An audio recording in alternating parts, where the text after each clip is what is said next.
राधा कृष्ण के चरणारविंदों में शतकोटि नमन। मित्रों को, जिज्ञासुओं को, धर्म प्रेमियों को, ज्योतिष विज्ञान प्रेमियों को हर हर महादेव, बम बम भोले, नमः शिवाय। मित्रों, जीवन का ज्योतिष शास्त्र ने निर्णय किया। जीवन यानी हमारी लाइफ, हमारी जिंदगी, हमारी उम्र।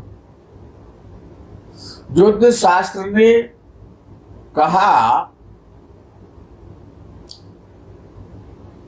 120 वर्ष की इस कलिकाल में मनुष्य की उम्र है, जिसे महदशा यानी विंशोत्तरी दशा के नाम से जाना जाता है। लेकिन ऐसा भी लेख मिलता है कि ये जो विंशोत्तरी दशा है, जो 120 वर्ष की होती है, ज्योतिष शास्त्र ने एक स्थूल और सूक्ष्म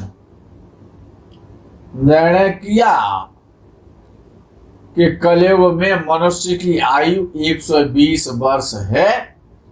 इसलिए 9 ग्रहों को 9 भागों में बांटते हुए और 120 वर्ष निश्चित कर दिए।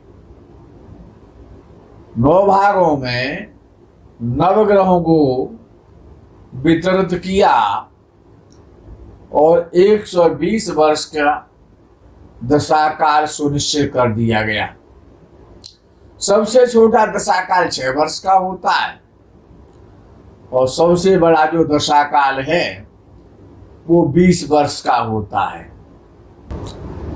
अर्थात ऐसा नहीं समझना है कि जब तक कलयुग रहेगा तब तक 120 वर्ष की ही महदशा काम करेगी, विंशोत्तरी दशा काम करेगी, ऐसा कोई प्रावधान नहीं है।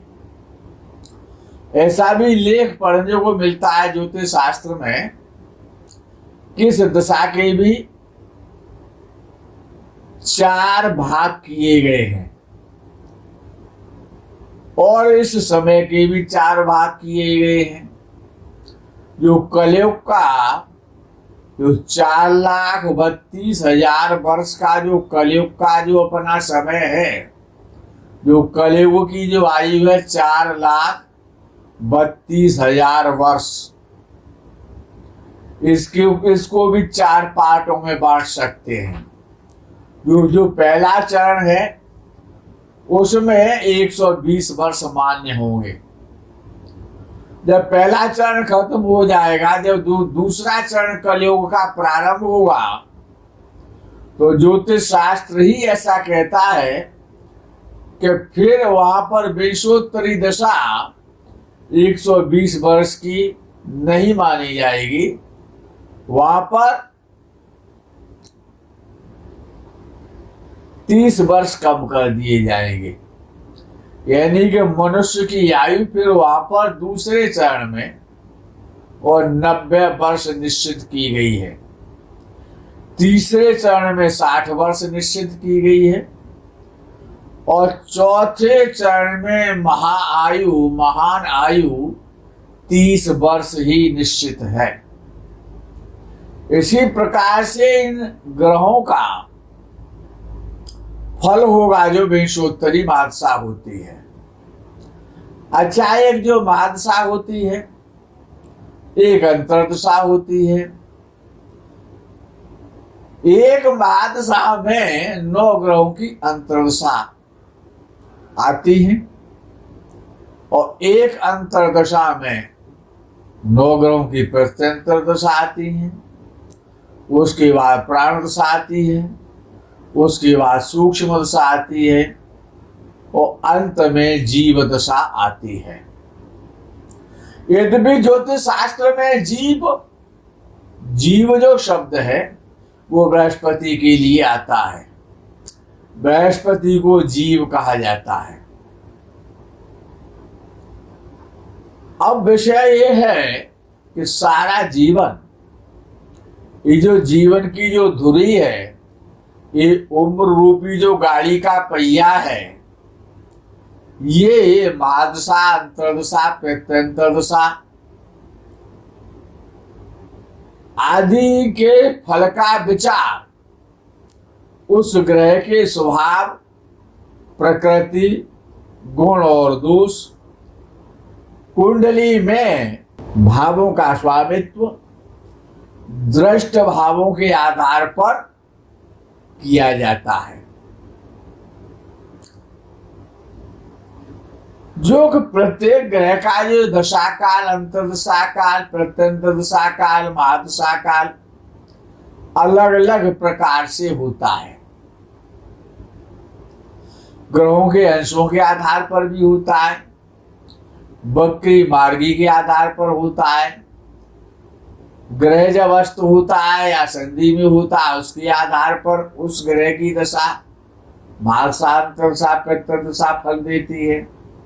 जब ग्रह उच्च या नीच का होता है, स्वक्षेत्री या मित्र क्षेत्री होता है, शत्रु क्षेत्री होता है, उसकी अवस्था, उसकी स्थिति, उसका बलाबल, ये सारी चीजों को विचार करके उसका पूर्णतः निश्चित निष्कर्ष निकाल के और तब महादशा का फल, अंतर्दशा का फल, प्रत्यंतरदशा का फल और ज्योतिषी को कहना चाहिए।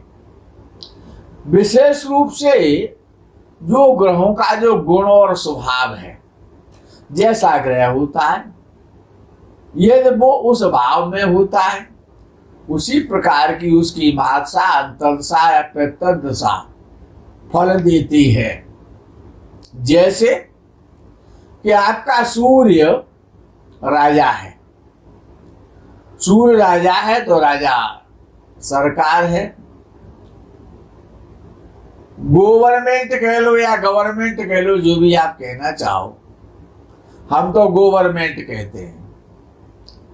तो गवर्नमेंट का कारक है।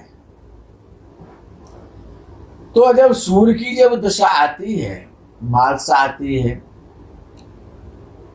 अंतर्दशा आती है, प्रत्यंतरदशा आती है, तो विशेष रूप से जब सूर्य की जब दशा चलती है, क्योंकि याद रखना ये पूरा जीवन इन दशा कालों पर ही निर्भर करता है। सूर्य राजा है तो राजा के द्वारा, सरकार के द्वारा सम्मान प्राप्त कराता है, धन दिलवाता है। और पूरी महादशा काल में भी सूर्य का असर जरूर रहता है, उसका प्रभाव अवश्य ही रहता है। सूर्य विशेष अच्छा हो उसका अच्छा फल देता है। यह सूर्य मध्यम बली हो तो मध्यम फल माना जाएगा। सूर्य क्षीण हो या अल्प बली हो तो उसकी दशा, महादशा काल अच्छा फल नहीं देता, दुख देता है, दुखदायी होता है उसका वो समय। विशेषकर सरकार की ओर से परेशानियां झेलनी पड़ती हैं। सूर्य यदि तीसरे भाव में, छठवें भाव में, 10वें भाव में और 11वें भाव में बलहीन भी हो, यानी खराब भी सूर्य 3, 6, 10, 11 में यदि बैठा हुआ है, भले ही वो नीच राशि का क्यों ना हो या शत्रु राशि का हो, बलहीन हो, तब भी अच्छा फल तो देगा ही देगा। परेशानियां तो आएंगी, लेकिन सूर्य से संबंधित आपको अच्छा फल मिलेगा। और सूर्य इन भावों में हो और बलवान हो तो फिर कहना ही क्या है। जैसे कि चंद्रमा अपनी दशा काल में, चंद्रमा शुभ ग्रह है तो सुख देता है, लाभ देता है, शांति देता है, मन प्रसन्न रखता है यदि चंद्रमा बली होता है। और चंद्रमा यदि मध्यम बली होता है तो उसका फल मध्यम होता है, और क्षीण बली होता है या निर्बल होता है तो धन धान्य और सुखों का नाशक होता है। चंद्र यदि 6वें 8वें या 12वें भाव में हो तो शत्रु, रोग, कष्ट और दुख और खर्चे को बहुत ज्यादा बढ़ा देता है। चंद्रमा 3रे भाव में, 5वें भाव में, 9वें भाव में, 11वें भाव में हो तो विद्वानों ने उसको अच्छा कहा है कि वो अच्छा फल देता है। इसी प्रकार से जब मंगल की दशा आती है तो मंगल अपनी दशा में बली है, अच्छी स्थिति में है तो स्वास्थ्य को मजबूत करेगा, ऊर्जावान बनाएगा, उत्साही बनाएगा, उत्साह संबंधी लाभ कराएगा। दूसरे भाव से मंगल का यदि शुभ संबंध है तो भूमि लाभ कराएगा, भूमि का पुत्र है। यदि मंगल नीच है या निर्बल है या पीड़ित हो रहा है तो उसकी मानसा अंतर्दशा का फल कष्टकारी होता है, चोट लगती है, दुर्घटना होती है, इन सारे विषयों का भय व्याप्त होता है और रोग भी संभावित हो जाते हैं। यदि मंगल 3, 6, 10, 11वें भाव में होता है तो कमजोर मंगल भी और श्रेष्ठ फल देता है। बुध बलवान हो तो अपनी दशा में शिल्पकार के द्वारा, कलाकारी के द्वारा, आर्ट के द्वारा, शिल्प के कार्यों के द्वारा, व्यापार के द्वारा, लेखन के द्वारा, विद्या के द्वारा लाभ कराता है।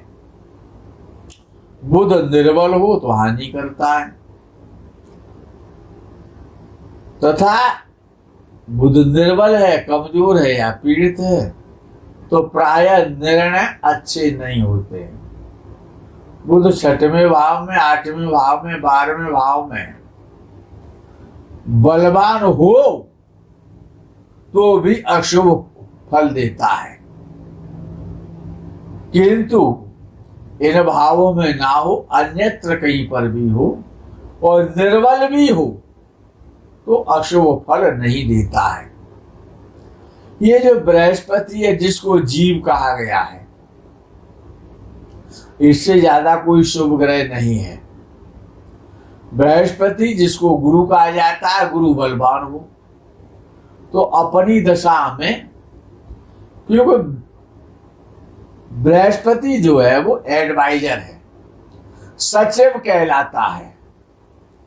सचिव, वैद्य, गुरु, तीन जो सचिव यानी बृहस्पति को कहा जाता है। बृहस्पति सचिव भी है, बृहस्पति गुरु भी है, बृहस्पति वैद्य भी है। सचिव, वैद्य, गुरु, तीन जो तीनों का काम अकेला बृहस्पति करता है। प्रिय बोले भय आस, गुरु यदि प्रिय बोलता है, अपने शिष्यों के साथ में प्रिय बोलता है यानी झूठी प्रशंसा करता है, उनको चने के पेड़ पर चढ़ा देता है, तो ऐसे गुरु से बिना गुरु के अच्छे रहेंगे आप। वैद्य जो चिकित्सक होता है वो यदि अपने रोगी से हंस के मुस्कुरा के बात करता है तो रोगी मरने वाला है। और जो सचिव होता है, जो एडवाइजर होता है, जैसे कि ज्योतिषी एक एडवाइजर है। ज्योतिष विद्या भी आपको एडवाइस देती है, अच्छे और बुरे का ज्ञान कराती है। तो ज्योतिषी से बड़ा कोई एडवाइजर हो ही नहीं सकता। तो ये जितने भी ज्योतिषी हैं वो सभी गुरु हैं, और गुरु ही तो ज्ञान है।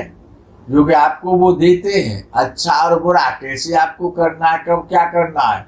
और ज्योतिषी यदि आपको बढ़िया बढ़िया मीठी मीठी बातें बता रहा है, वो आपको सत्य नहीं बता रहा है, आपको दिन में तारे दिखा रहा है। दिन में तारे दिखाने का मतलब कि सब तो सोते में स्वप्न देखते हैं, वो आपको दिन में दिखाने लग जाए स्वप्न, तो उसका परिणाम बड़ा दुष्कर होता है। तो बृहस्पति वैद्य भी है, सचिव भी है और गुरु भी है। तो बृहस्पति बलवान हो तो अपनी दशा में सरकार के द्वारा, गुरुओं के द्वारा, मित्रों से मान दिलवाता है, सम्मान दिलवाता है। सौभाग्य का कारक है बृहस्पति। स्त्रियों का जो भी सौभाग्य है वो सौभाग्य ही बृहस्पति है। संसार में शुभता का कारक और कारण और सौभाग्य को बढ़ाने वाला, स्त्रियों को सौभाग्यशाली बनाने वाला और बृहस्पति है।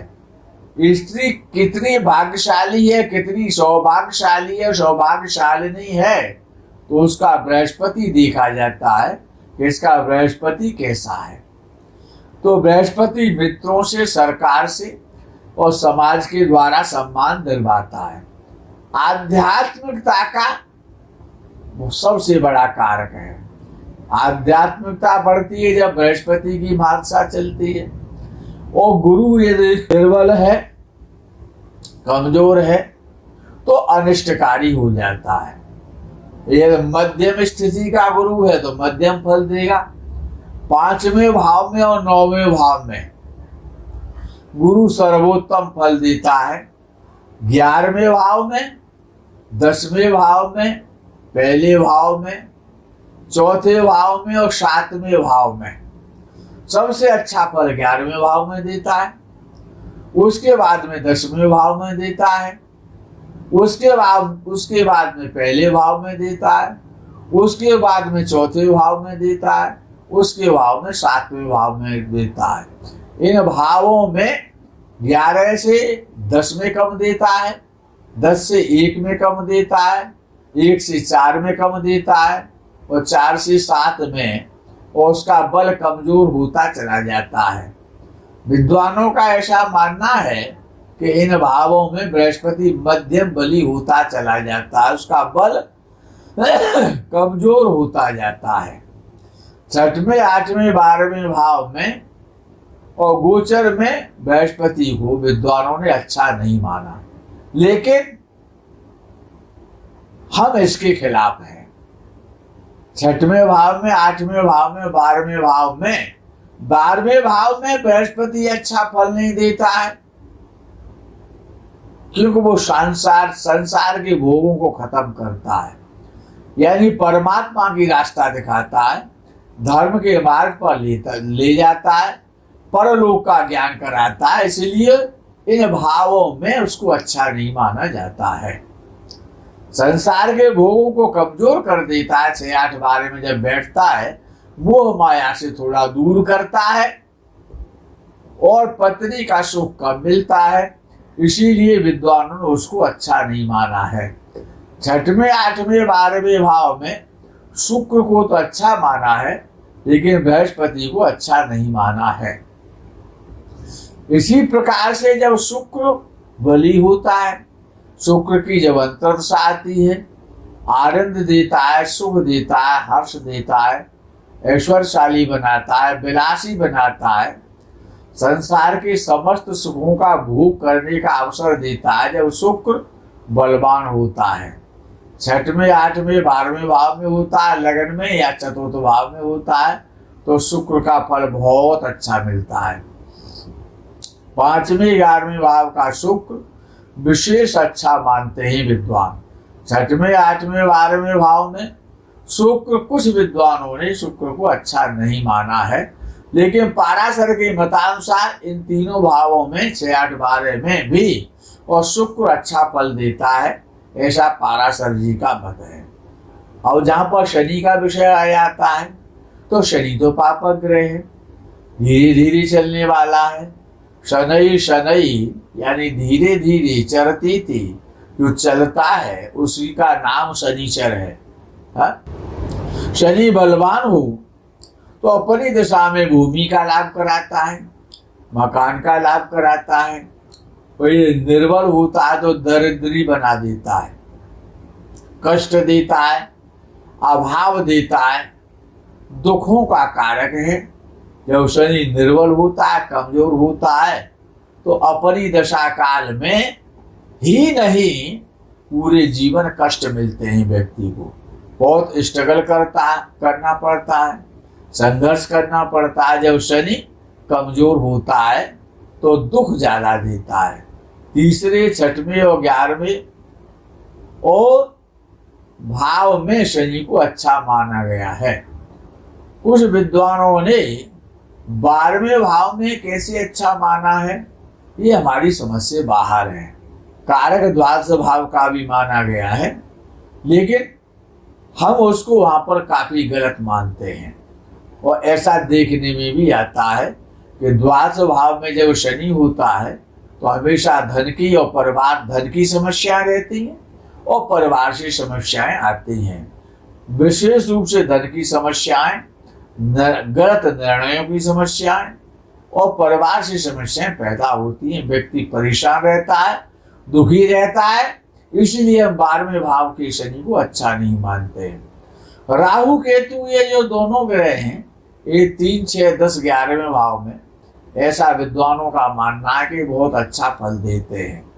तीसरे भाव में, छठवें भाव में ये शत्रुनाशक हो जाते हैं, साहसी बनाते हैं, संघर्षशील बनाते हैं और पराक्रमी बनाते हैं। जब ये तीसरे, छठवें, 10वें या 11वें भाव में ये जो राहु और केतु नाम के जो ग्रह हैं, जिनको छाया ग्रह विद्वानों ने माना है, ये अच्छा फल देते हैं।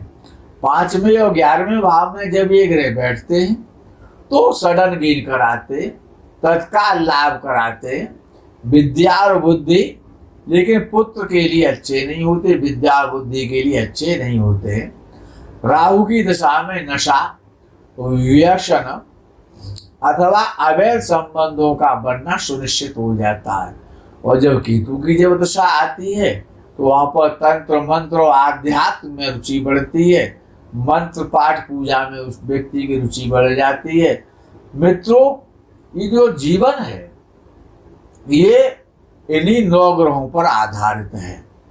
विशेष रूप से जो नवग्रहों की जो नैसर्गिकता के आधार पर, उसके बलाबल के आधार पर, उसके शुभाशुभ के आधार पर ये आपको जो आज बताया गया, ये संक्षेप में नहीं, अति संक्षेप में आपको ज्ञान कराया गया है।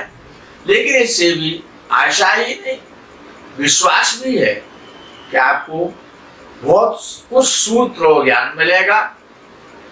मित्रों, इस प्रकरण को ये विराम करते हैं। आगे के प्रकरण का आपको इंतजार रहेगा। तब तक के लिए हर हर महादेव, बम बम बोले, नमः शिवाय, जय गो माता।